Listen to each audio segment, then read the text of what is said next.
Hello friends, मैं अमन आप सभी का स्वागत करता हूं अपने YouTube channel all in one classes में। तो चलिए आज हम बात करते हैं जो हमने एक सीरीज़ और की थी जिसमें थे हम साइंस के वन लाइनर क्वेश्चन। तो चलिए विलंब ना करते हुए, देरी ना करते हुए, सीरीज़ को आगे बढ़ाते हुए वीडियो को शुरू करते हैं। तो जैसा कि आपको स्क्रीन पर दिखाई दे रहा है, पहला क्वेश्चन क्या है, इसमें केवल वन लाइन क्वेश्चन है, ना कि ऑब्जेक्टिव। इसके लिए आपको कोई भी 4 ऑप्शन देकर तैयारी नहीं कराई जाएगी, केवल आपको वन लाइन में उसको याद करना होगा। तो चलिए पहला क्वेश्चन देखते हैं। पहला क्वेश्चन आपकी स्क्रीन पे है कि अपवर्तनांक और क्रांतिक कोण C में क्या संबंध है। तो अपवर्तनांक और क्रांतिक कोण C में क्या संबंध है, तो आपको वो संबंध बताना है। तो वो है अपवर्तनांक बराबर 1/sin C। क्रांतिक कोण क्या होता है, sin C। तो वो बताया है कि अपवर्तनांक बराबर क्रांतिक कोण का उल्टा क्या होता है, अपवर्तनांक। ठीक, चलिए अगला देखते हैं। अगला है मानव नेत्र में प्रतिबिंब कहाँ पर बनता है। मानव नेत्र में प्रतिबिंब कहाँ पर बनता है। तो जो मानव नेत्र होता है उसका जो प्रतिबिंब हमारी आंखों में उत्तल लेंस के द्वारा अंदर जो रेज जाती हैं वो कहाँ टकराती हैं, जाके रेटिना पे। तो कहाँ बनता है, तो जब टकराएंगी रेटिना पे तो प्रतिबिंब भी कहाँ पे बनेगा, रेटिना पे। और जो हमारी आंखों में जब निकट दृष्टि दोष या दूर दृष्टि दोष होता है तो क्या होता है कि जो किरणों का जो आपस में टकराव होता है, यानी कि जब वो आपस में इंटरसेक्ट करती हैं तो वो पॉइंट या तो रेटिना से पहले बनता है या रेटिना के बाद, यानी कि वो आपस में टकरा ही नहीं पाती रेटिना तक। तो इसलिए हमको निकट और दूर दृष्टि दोष होते हैं। ठीक, चलिए नेक्स्ट क्वेश्चन देखते हैं। नेक्स्ट क्वेश्चन है आकाश का रंग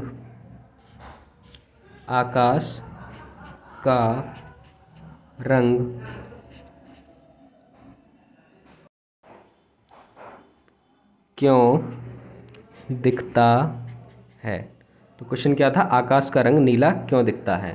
तो आकाश का रंग नीला इसलिए दिखता है क्योंकि प्रकीर्णन होता है। किसके कारण, प्रकीर्णन के कारण। चलिए नेक्स्ट क्वेश्चन देखते हैं। नेक्स्ट क्वेश्चन है ऑप्टिकल फाइबर में किस सिद्धांत का उपयोग होता है। तो जो ऑप्टिकल फाइबर है उसमें किस सिद्धांत का उपयोग होता है, उसमें होता है पूर्ण आंतरिक परावर्तन का। किसका, पूर्ण आंतरिक परावर्तन के सिद्धांत का उपयोग होता है। चलिए नेक्स्ट देखते हैं। नेक्स्ट है लेंस की क्षमता का SI मात्रक क्या है। तो लेंस की जो क्षमता है उसका SI मात्रक, तो लेंस की क्षमता का SI मात्रक क्या है, लेंस की क्षमता का SI मात्रक है डायोप्टर। क्या है, डायोप्टर। चलिए नेक्स्ट देखते हैं। नेक्स्ट है समतल दर्पण की फोकस दूरी कितनी होती है। तो जो समतल दर्पण है उसकी फोकस दूरी कितनी होती है, उसकी फोकस दूरी होती है अनंत। क्या होती है, अनंत। ठीक, चलिए नेक्स्ट देखते हैं। नेक्स्ट है प्रकाश जब सघन माध्यम से विरल माध्यम में जाता है। प्रकाश जब सघन माध्यम से विरल में जाता है तो क्या होता है, तो उसका वेग बढ़ जाता है। तो उसका वेग बढ़ जाता है। ठीक, चलिए नेक्स्ट चलते हैं। नेक्स्ट है दूर दृष्टि दोष को दूर करने के लिए, ये तो था उसका नाम दूर दृष्टि दोष, और इसको दूर करने के लिए किसका उपयोग किया जाता है। तो दूर दृष्टि दोष को दूर करने के लिए हम किसका उपयोग करते हैं, उत्तल लेंस का। किसका, उत्तल लेंस, ना कि उत्तल दर्पण। याद रखना लेंस में और दर्पण में दोनों में बहुत फर्क होता है। चलिए नेक्स्ट क्वेश्चन देखते हैं। गाड़ियों में पीछे का दृश्य देखने के लिए साइड मिरर के रूप में किसका उपयोग किया जाता है? तो देखिए, जब गाड़ियों में लगा होता है वो उसको बोलते हैं उत्तल दर्पण, और जो हम अपने चश्मे में लगवाते हैं वो कौन सा होता है? वो होता है लेंस। ठीक है, इसको याद रखना। तो गाड़ियों में जो लगा होता है साइड मिरर, उसको हम बोलते हैं उत्तल दर्पण, और जो हमारे चश्मे में लगा होता है उसको हम बोलते हैं उत्तल लेंस। तो यहाँ से आपके 2 क्वेश्चन कंप्लीट होने चाहिए। अगर दूरदृष्टि दोष है तो उसके निवारण के लिए उत्तल लेंस, अगर निकट है तो उत्तल का जस्ट अपोजिट कर दो कि अवतल लेंस।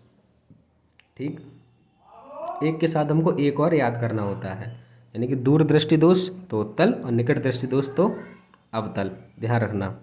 चलिए नेक्स्ट देखते हैं। नेक्स्ट है, नाई द्वारा हजामत बनाने के लिए किसका उपयोग करते हैं? तो जो नाई होता है, नाई बार्बर, बाल काटने वाला, तो जो जब हजामत बनाने के लिए, वो प्लेन दर्पण नहीं होता है उसका, जैसा हम घरों में यूज़ करते हैं, उसका होता है अवतल दर्पण। कौन सा होता है? अवतल दर्पण, यानी कि जो चीज़ है उसमें उसको जूम करके दिखाई दे, एक छोटी चीज़ बड़े में। और जो उत्तल दर्पण का काम क्या होता है? हम बहुत सारी चीज़ जो होती है वो उस छोटे से दर्पण में कवर हो जाए। जैसे कि हम जैसे गाड़ियों में लगा होता है ना पीछे का पूरा कवरेज करने के लिए, तो पीछे जितनी भी सारी चीज़ें हैं वो उस एक दर्पण में कवर होनी चाहिए। और अवतल में वो नाई अवतल क्यों यूज़ करते हैं? क्योंकि उनको बाल काटने के लिए बहुत बारीकी चीज़ें देखनी होती हैं, तो वो ये सोचते हैं जो भी चीज़ है वो एकदम फैल के दिखाई दे, यानी कि थोड़ा सा बड़ा हो, थोड़ा सा लार्ज स्केल पे आए। ठीक, तो ये थोड़े से फैक्ट होते हैं, इनको दिमाग में ज़रूर बिठा के रखना। चलिए देखते हैं नेक्स्ट है प्राथमिक रंग हैं। तो प्राथमिक रंग यानी इनको प्राइमरी कलर बोले जाते हैं। ऐसा माना जाता है कि ये रंग जो हैं ये पहले आए थे और बाकी रंग जो बने थे वो किससे बने थे? वो मिक्सअप से बने थे। तो पहला कौन सा था? RGB। RGB की फुल फॉर्म बोले तो रेड, ग्रीन और ब्लू, यानी कि हिंदी में लाल, हरा और नीला। RGB लाइक रेड, ग्रीन और ब्लू। ध्यान रखना, RGB में B का मतलब ब्लू है, ना कि ब्लैक कर दें आप। ब्लैक में सारे ही रंग समाहित हो जाते हैं और वाइट से सारे रंग निकलते हैं। जैसे आपने 9th-10th में पढ़ा होगा, जो वाइट प्रकाश होता है उसमें एक विविगोर नाम का वर्ड बनता है, ठीक है, जिसकी वेवलेंथ ज़्यादा होती है, उस हिसाब से वो अरेंज किए जाते हैं। और जितने कलर उसमें होते हैं वाइट लाइट से उतने ही कलर निकलते हैं। जैसे आप लाइक रेनबो में देख सकते हैं। रेनबो में क्या होता है? एक वाटर ड्रॉप जो होती है, रेन ड्रॉप, वो सनलाइट से टकराती है और उसके बाद रंग का विक्षेपण होता है, स्पेक्ट्रम बन जाता है एक रेनबो में। तो रेनबो में जो कलर होते हैं लाइक वही कलर निकलते हैं, तो उनसे हम मिक्सअप करके बहुत सारे रंगों का निर्माण हो जाता है। ठीक है, चलिए चलते हैं नेक्स्ट पे। नेक्स्ट है प्रकाश का वेग है। तो प्रकाश का वेग क्या है? 3 × 10⁸ मीटर पर सेकंड। क्या है प्रकाश का वेग? 3 × 10⁸ मीटर पर सेकंड। चलिए नेक्स्ट क्वेश्चन देखते हैं। देखिए यहाँ लिखा है 1 किलोवाट घंटा यानी कि 1 किलोवाट आवर कितने जूल के बराबर होता है? ठीक है, 1 किलोवाट घंटा कितने जूल के बराबर होता है? तो ये जो आपको जूल की जो वैल्यू दे रखी है वो दे रखी है 3.6 × 10⁶। 3.6 × 10⁶ जूल। ठीक है, चलिए अगला देखते हैं। अगला है 1 HP यानी कि हॉर्स पावर यानी अश्व शक्ति। तो 1 हॉर्स पावर किसके बराबर है? तो 1 हॉर्स पावर जो बराबर है वो है 746 वाट के। किसके बराबर है? 746 वाट। चलिए नेक्स्ट देखते हैं। नेक्स्ट है प्रकाश वर्ष क्या है? प्रकाश वर्ष है जितना प्रकाश एक वर्ष में दूरी चलता है। तो दूरी का यानी, तो ये किसका मात्रक हुआ? दूरी का मात्रक।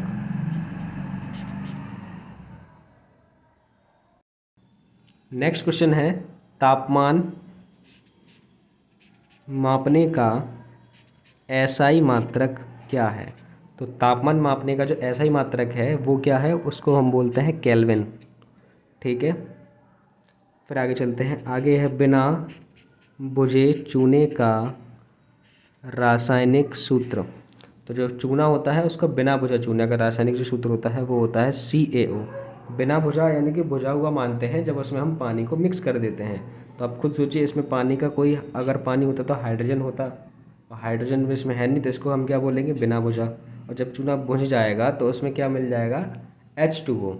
ठीक है, यहाँ ध्यान रखना, एक O की वैल्यू है, जब हम इसको H2O में मिक्स करेंगे तो क्या बनेगा, देखिए नीचे वाली लाइन में लिखा है, बुझा हुआ चूना का रासायनिक सूत्र क्या है। तो बुझे हुए चूने का रासायनिक सूत्र जो है वो है Ca और OH का होल ट्वाइस। अब इसमें H2 और O2, H भी 2 है और O भी 2 है, तो इसमें एक O इसका हो जाएगा। जैसे कि हमने ऊपर देखा था, जब बिना भुने चूना होता है तो उसका फॉर्मूला क्या होता है, CaO, यानी कि एक O पहले से वहाँ पे था, और जब हम इसमें पानी को मिक्स करेंगे तो क्या बनेगा, H2O, यानी कि H कितनी होनी चाहिए, 2, और O भी कितनी होनी चाहिए, 1।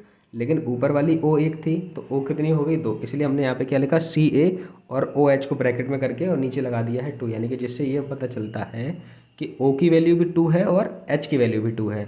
ठीक है, इसको हम बोलते हैं OH होल ट्वाइस, OH का होल ट्वाइस, यानी कि ये 2 बार लिखा है।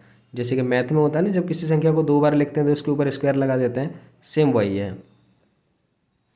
चलिए नेक्स्ट देखते हैं। नेक्स्ट है चूना पत्थर का रासायनिक सूत्र। तो जो चूना पत्थर होता है, लाइक चूना पत्थर हम बोल सकते हैं वाइट मार्बल यानी कि संगमरमर को, तो इसका जो फॉर्मूला तो होता है CaCO3। क्या होता है, CaCO3।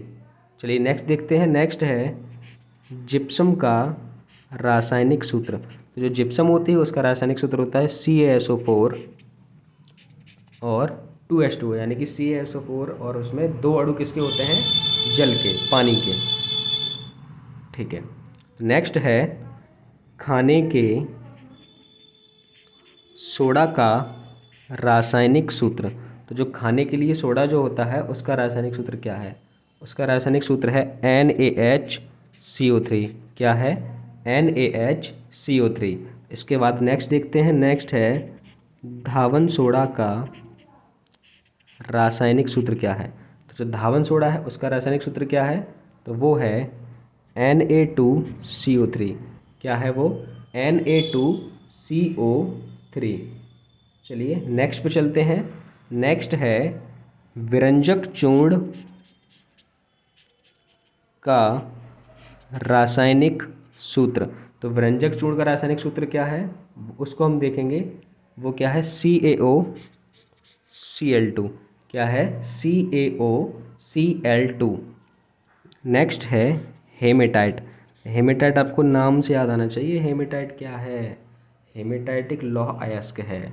ठीक है, यहाँ पे दिखाई दे रहा होगा Fe यानी कि आयरन। तो चलिए हेमेटाइट का रासायनिक सूत्र, तो हेमेटाइट का रासायनिक सूत्र होता है Fe2O3। क्या होता है, Fe2O3। आगे देखिए, नेक्स्ट देखिए ओजोन। ओजोन का रासायनिक सूत्र, तो ओजोन का रासायनिक सूत्र होता है O3।